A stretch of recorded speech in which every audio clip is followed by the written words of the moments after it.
Hello, I'm Melvin Brandenburg. So I'm going to walk you through the business plan. I'm not going to read word for word. I'm just going to hit the highlights. I'm going to point out the things that I think are important. If you go to distinct.info, which you've already done if you're here, you will be able to see all aspects of the business plan. Up here along the top are the different sections of the plan. So I want to explain what it is that we're doing. So rather than starting a limited liability corporation for a ghost kitchen, and that would be good. So that way we can protect our personal assets from anything that might happen in the business. It's not so good for the business because in Texas, um, if you have let's say a legal dispute or you get some sort of a judgment in Texas, they can take your share of the business. And that means for the rest of the members, surprise, we have a new member we don't know anything about. Um, and for the person who loses their membership, they also lose any kind of profit they would have gotten. So what we do is we set up a holding corporation in Wyoming, which I already have. Culinary Holding Group is a registered LLC in Wyoming. In Wyoming, if a person gets sued and there's a judgment against a person, even in Wyoming, under Wyoming law, um, your business assets cannot be taken from you. So that protects everybody. So what we do is we set up the holding group, and then we use the holding group to be the sole member of the distinct ghost kitchen. That way, in case any personal injuries happen or anything, everybody's investment is secure. And then when we start the food trucks, each food truck will be its own corporation. Someone driving the food truck falls asleep, causes an accident.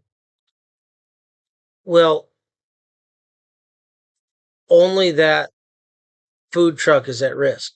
All the other food trucks and the ghost kitchen and everybody else um, is protected. And that's why we're doing it this way. Also, it makes more sense to have a holding company when we plan on having multiple businesses, and we just funnel everything back into one pool, and whatever share of or whatever percentage of the membership that you own, that's the percentage of the profit you get when any profits are distributed.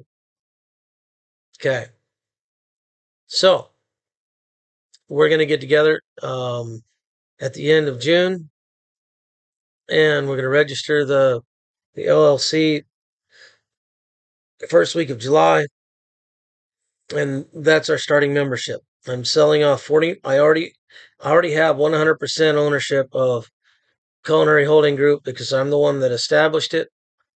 I'm selling off 49% of it for $49,000 because we need about $49,000 for the startup expenses and the expenses for the first year. I believe we're going to be profitable by the end of the first year, and so I think that uh, this is a reasonable amount to ask. So let's get into the executive summary. All right, so I'm going to try to keep this less than half of an hour. So here we go. All right, so already explained the opportunity. The cost is $1,000 per 1%. So if you buy at least 1%, you can buy in 0.5% increments. Okay. So so it's $1,000 per 1%. So if you buy 2.5%, that's $2,500. Okay. Now we need to raise about a third of the startup cost to be able to put this into operation. So just bear that in mind. But if you want to buy 1%, we can certainly sell you 1%.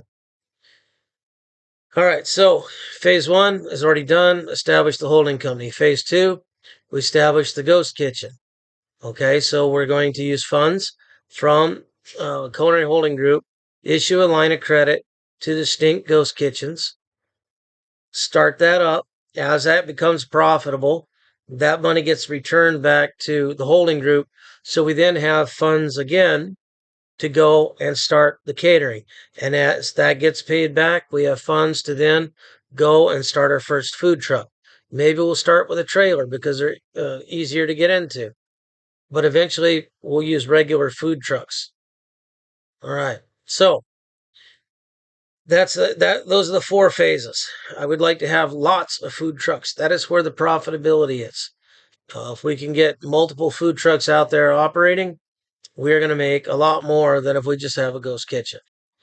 All right. So the business concept is pretty simple. The ghost kitchen is set up with food truck menus, and we're testing this multiple food truck menus. And we're going to start with 4 burgers, chicken, spaghetti, and tacos. And we're going to see which of the 4 is most profitable. That's going to be food truck number 1. If there's a close second, that's food truck number 2.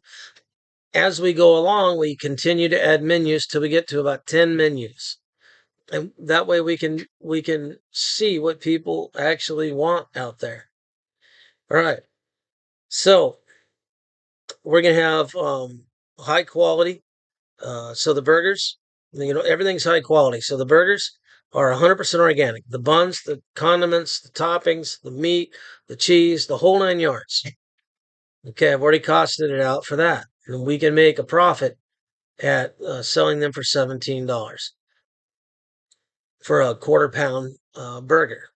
It could be grass-fed organic beef.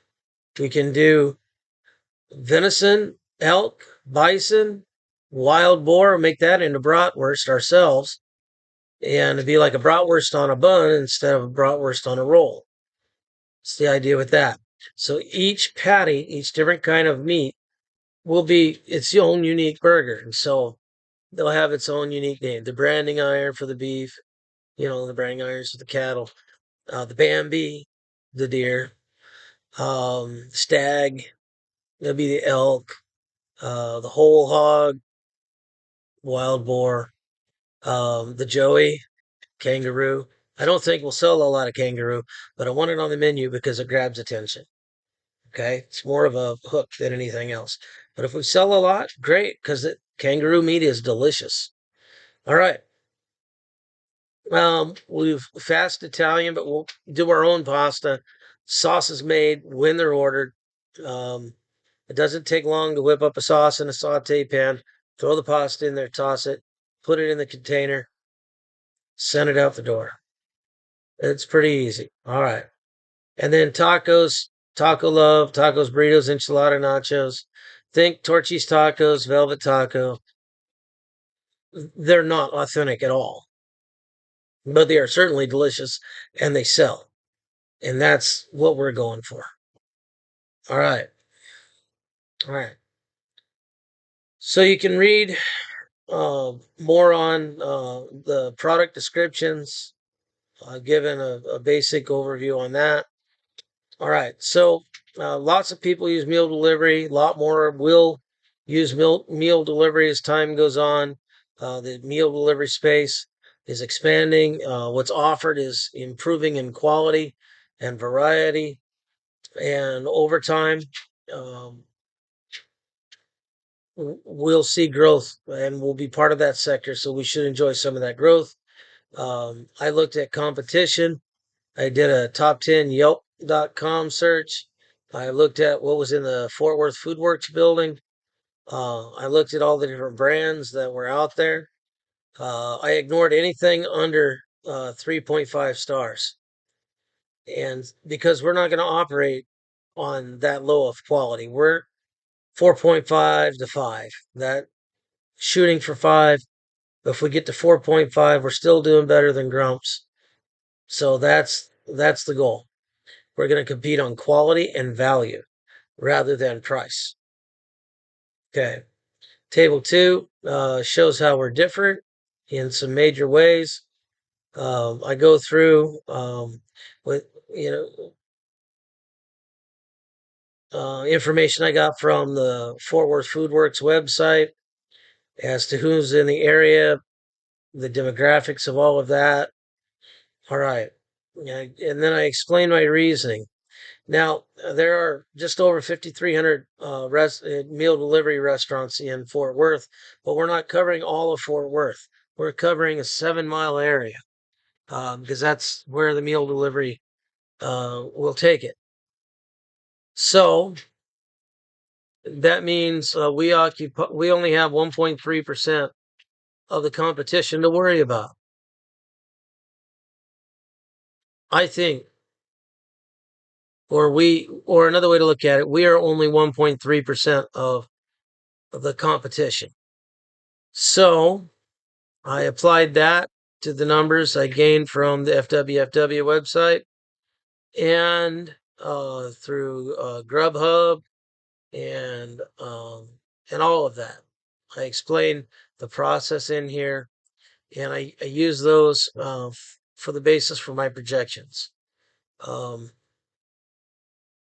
So we need 15,000 to get it going. We need another 12,000 to cover the next 3 to 6 months. All right. By that time, sales should pick up, and by month 11, we should be profitable. All right. So I'm keeping 51%, which means I need to contribute $51,000. I'm valuing the holding group at $100,000. I'm selling 49% for $49,000. So that $51,000 is my responsibility, and this is how I'm going to cover it.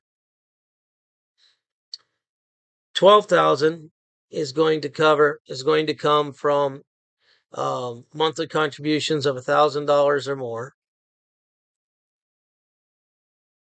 and then everybody that works, whether they're a member owner or they're just a random employee, gets paid on the same scale, a set scale. Basically, it's a standard rate plus a skill level. So when I work, instead of taking a paycheck, I take equity. And then at the end of a year, I'm still going to need to contribute almost $7,000 in cash, and I'll do that. So the holding group is going to issue a line of credit to Distinct Ghost Kitchens for their equipment, the startup costs, all of that. Also for the value of my labor. So Distinct Ghost Kitchens has to pay back whatever it is that I get in equity back into Culinary Holding Group, so that all of the money used to start up Distinct Ghost Kitchen comes back, and there will be $100,000 again to then expand into catering and maybe a food trailer. And then as profits come back in and line of credit payments come back in, then there will be money to buy a full-size food truck. And then as that's profitable, that profit returns, and we just replicate this process over and over and over. We're using the principle of leverage. We're going to take a small amount, put that at risk. Hopefully it pays off. We're going to do everything we can to make it pay off. Then when we return profit from that, that's money that we didn't have to come up with. And we expand, and we expand, and we expand until we are actually an empire. That's where I'm going with this. Okay. All right. So I will contribute my 51,000, just like anybody else is contributing their 1,000 per percent. All right. So, business description. we're going to go with a hub and spoke, basically. It's not written in the plan, but essentially we're going to go with a hub and spoke. Where the hub is the holding group. And each individual business is a separate LLC that has at least majority, if not full ownership by the holding group. So Distinct Ghost Kitchens, it will be a single member owner, the holding group. And then when we go to start the catering, the same deal. When we go to start the food truck, maybe we take on a partner.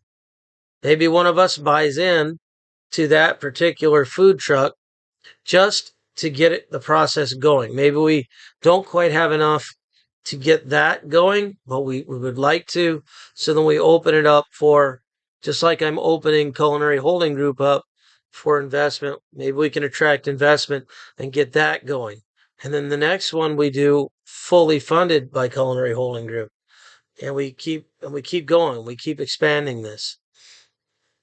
All right. So we're a startup. I've got more than 20 years experience in the military as a culinary specialist.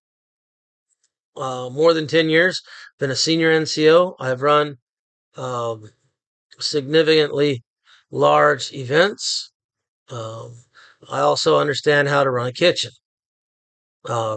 And I have civilian experience of a little more than 20 years, about 21 years. And more than half of that was as a sous chef or above. I was an executive sous chef with Aramark at a university up in northeastern Iowa. It was my last job. So I do have the knowledge, skills, and ability to carry this through. Plus, I continually learn. All right. I've owned other businesses besides. All right. So I enough about me. All right. Our goals. Well, we follow the admonition of President Theodore Roosevelt from The Man in the Arena. I paraphrased it. Dare to do great things, though it might cost you in bruising, blood, sweat, and tears, to never quit when daring to do great things.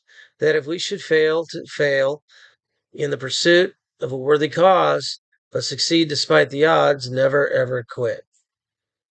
All right. In other words, the only way we're gonna fail is external factors, because I'm putting out maximum effort, and we're gonna make this happen. All right. So let's see here. All right, I've already explained a lot of that. I'm going to move on. Okay, the idea is in the products and services we offer, the idea is to produce upscale versions of tried and true comfort foods, things that people always want. They want burgers, wings, Italian food, Mexican food. Well, we're going to step that up a notch. Okay, we're going to do things from scratch. We're going to make as much in-house as possible. We're going to have as much quality control and provide something unusual. We're not going to rely on whatever manufacturer of pickles to keep their formula the same. No, we are going to make our own pickles. Things like that. We're going to have complete creative control over what we do. All right. This way we can maintain good margins, high quality, and provide a product of value. All right. So as far as ghost kitchens are concerned, they've been around for about 15 years. They really got popular during COVID because many people that had worked in a restaurant were out of work because the restaurant was closed. So people started ghost kitchens. And so it became oversaturated, and most of those have gone out of business. There's still some that are doing well. But right now, there's about a 12% growth rate that we can expect. Google AI returned that number, and other marketing companies, market research companies, have returned that number. But the economy in Fort Worth is a little better than the rest of the country. There's a little more growth happening here. So I think we can be just even a little more cheerful about our prospects. So, for the next 5 to 7 years. All right, market analysis. All right, so you can read through here, but I think a 30% growth rate is warranted. You can read all through here. I use multiple sources. I the range, like 12% annual growth is compounded annually, and so that really works out to straight line growth of 21%. So the range is 21% to 50%.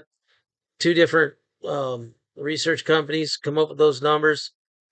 I think the number is closer to 30% um, growth rate is reasonable. Okay, I'm going a little conservative on that. All right, so looking at the demographics of customers who are within our delivery area, who are most likely to purchase from meal delivery services, we gain an understanding the descriptions here, but it's your Gen Zs and younger that are really driving this. So I think being in an area that's saturated with Gen Zs and younger, this makes sense. Millennials, Gen Zs, they're really what's responsible for most of this growth. Okay. So using what you got Chat GPT, I asked how many restaurants are within 7 miles of our address of where the ghost kitchen is. The range returned was 50 to 70. I went with 70. That means that we will be 1.3% of available choices. So I applied the 1.3% to the numbers that I gained from Fort Worth Food Works and other sources. And that's where I got the foundation for the calculations in the financial plan. All right, so marketing and sales strategy. It's really twofold. We'll do social media. We'll hit that really heavy, but also we'll do guerrilla marketing. That's where you go out and hit the streets, pass out coupons, give away freebies, um, all kinds of things like that. And then also, we'll go with a partial wrap on 2 cars, one being mine, one another volunteer. They'll have a QR code. People can snap that QR code, take them right to our website. We can even get involved once funds allow with rideshare advertising and car advertising platforms like Rapify and Carvertise, different things like that. All right. Operations plan. So we have a description of the kitchen, got all kind, but the big thing is we're gonna keep a clean kitchen. The end user experience, the customer experience is number one. Number two is superior sanitation, a very clean kitchen. We don't need to be working in nastiness when we're making food. I'm very particular on that. And then the third is our product quality. Now, our product quality has to be minimum 4.5 out of 5 stars. So you can imagine the standards for the cleaning and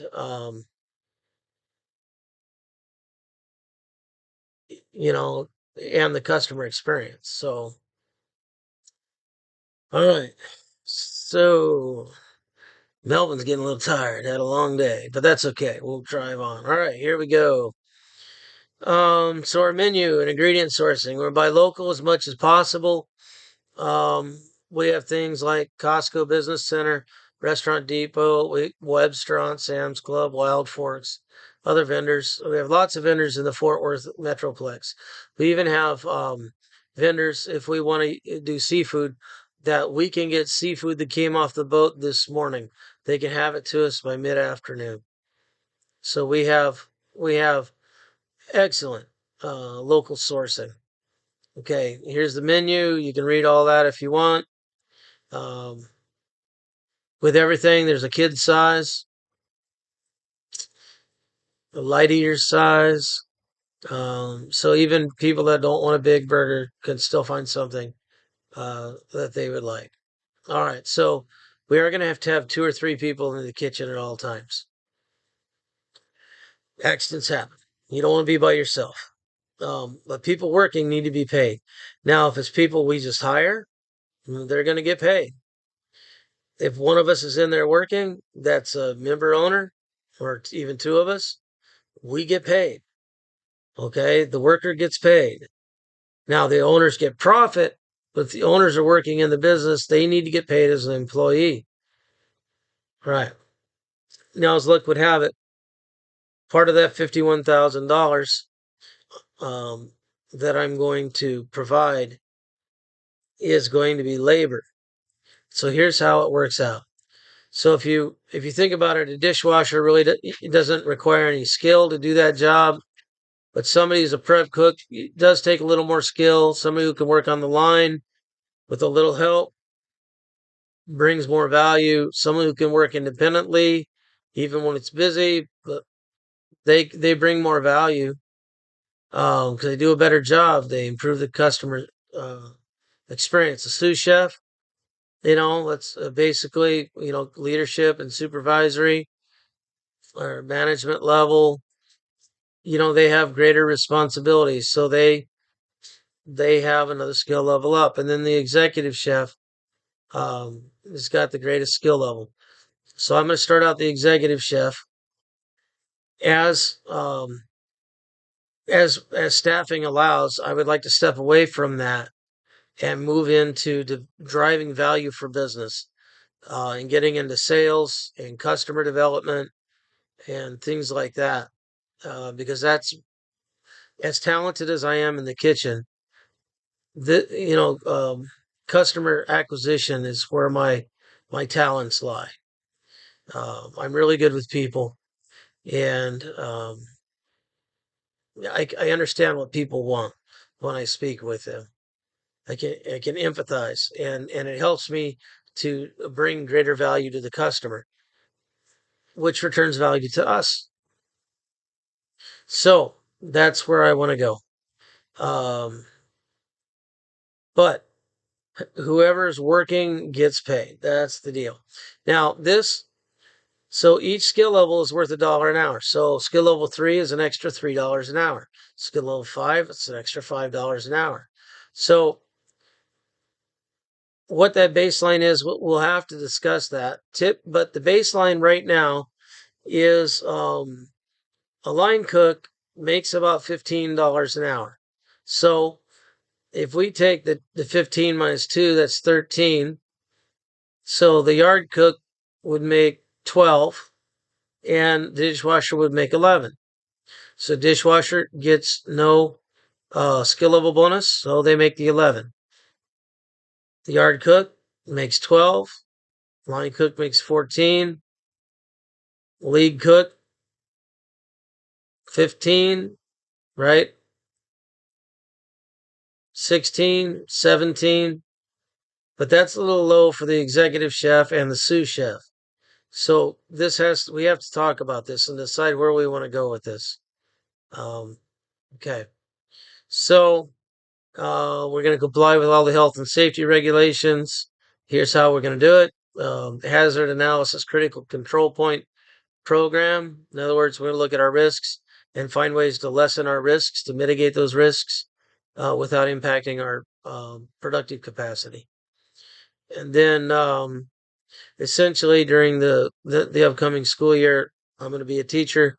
So I'll work in the evening from 6 to midnight. And then Monday through Thursday, and then Friday, 6 to 2 a.m.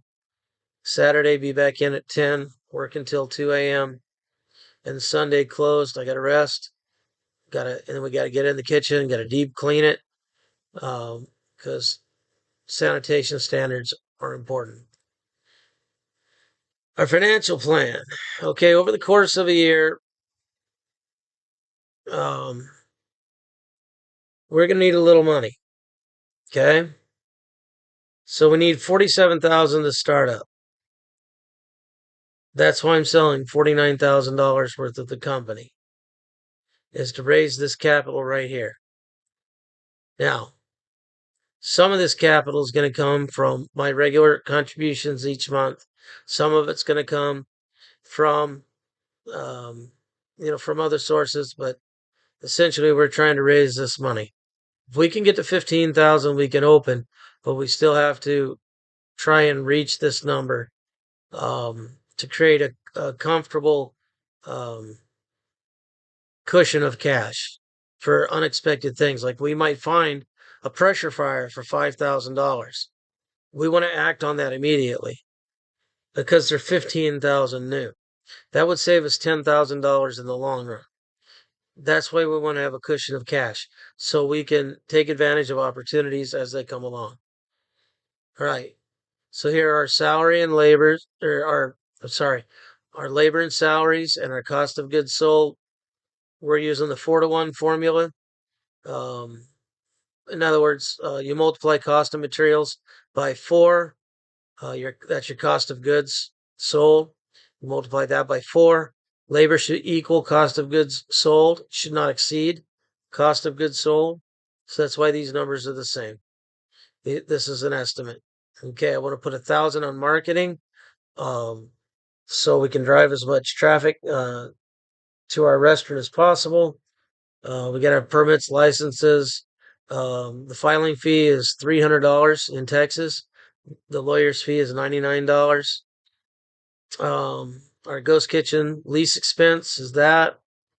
That's our first month's rent and our deposits. Signage, vehicle advertising. I want to put wrap on, or at least lettering on 2 vehicles so that people, it'll drive traffic to the restaurant, hopefully. All right, and then we need about $9,700 for equipment. So we got to buy a range with an oven, and a few other things. Okay, hand tools and all of that. Everything that you need, we got to start from scratch.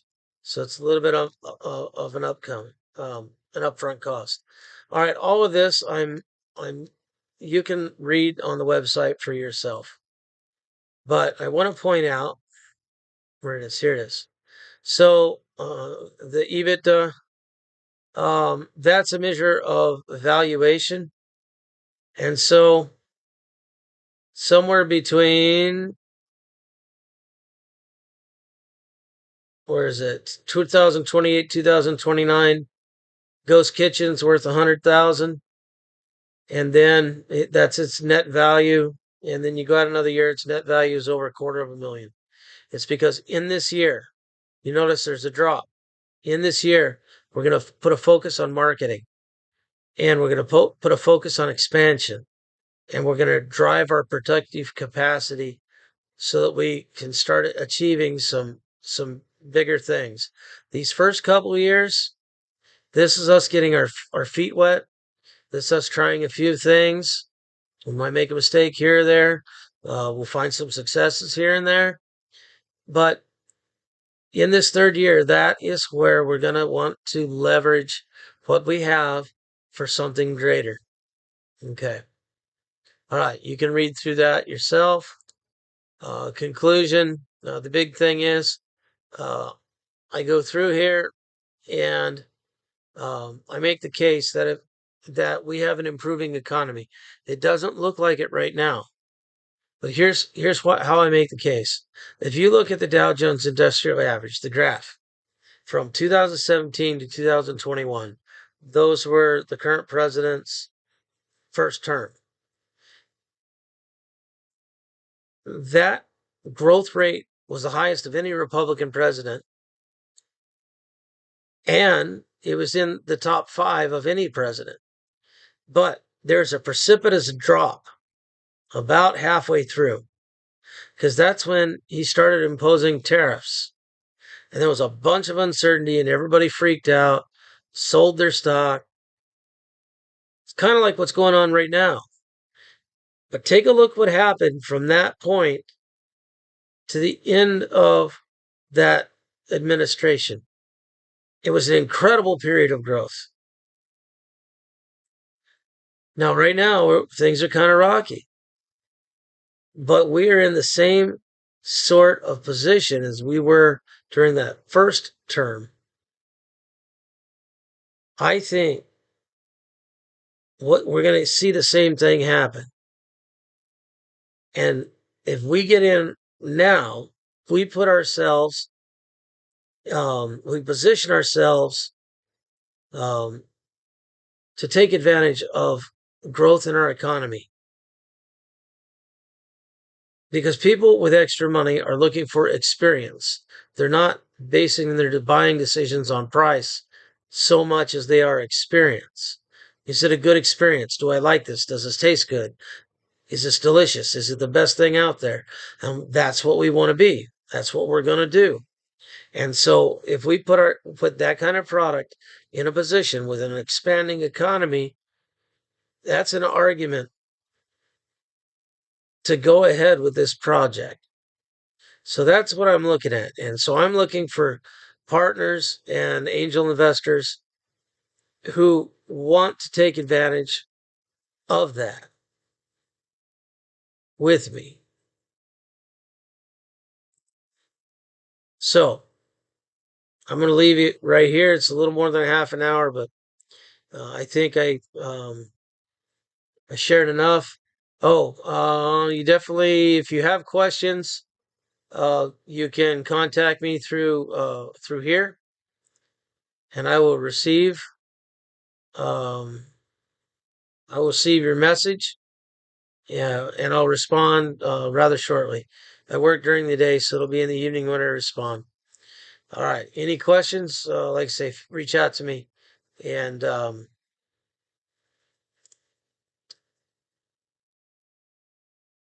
anyway, so here we go. All right.